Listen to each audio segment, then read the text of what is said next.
these regulations from the federal government and insurance companies. Which is exactly why the government should stay out of the medical business, shouldn't they?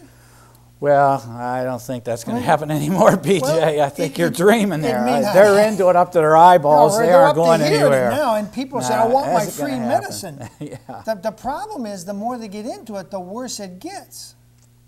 You know, I look at the FBI scenario. We created this huge FBI thing, and they said these people will make us safe and keep us from the mafia and bad guys and terrorists. In fact, they buried their heads in the sand and deliberately did not look, and we got hit really bad.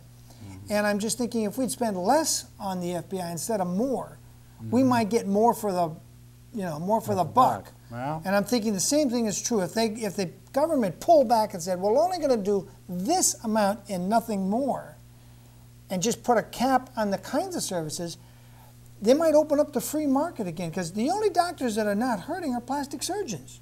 well, they got out there on Neverland Ranch. opportunity. They got a good customer right out there on Neverland Ranch who's going to be in Santa Maria in December. And I mean, these guys are not hurting. Yeah. Are they? Well, it depends where you are. It's one of the things that's very spotty. I mean, you could come into a town like Santa Maria and say, well, is there a shortage of doctors? Well, in certain fields there are, in some fields there aren't. Okay, and bone doctors, is a shortage? Yes, orthopedic surgeons, I think there's a shortage. Dermatologists, there's Shortage a in shortage. dermatology? Right. We have, this time we have enough ear, nose, and throat specialists in time. Right, so So it's spotty. You just can't make a generalization. In fact, when you start making generalizations, my colleagues get a little bit upset. well, I'm sure So they do. I'm probably going to hear a lot of flack for the next week over this.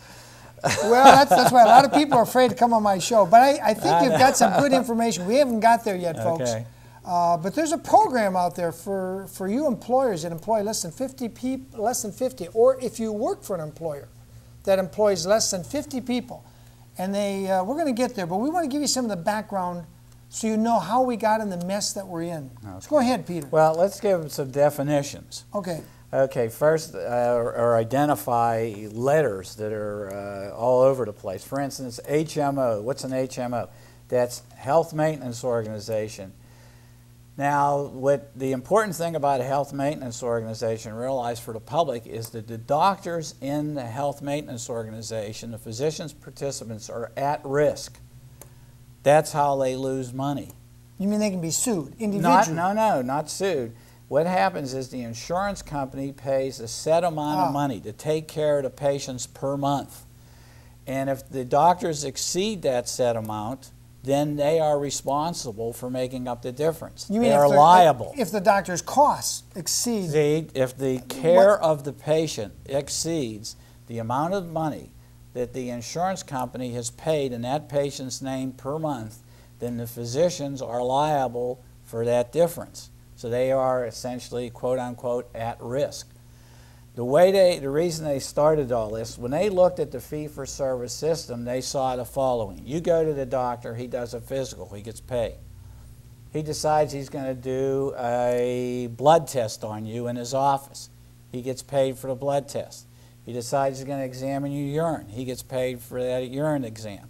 So the economists, the medical economists, or people who are interested, one group of people interested in this said, well, look at this, you go to physician, he's incentivized. That's a popular word among the bean counters, incentivized. He's incentivized to increase his costs.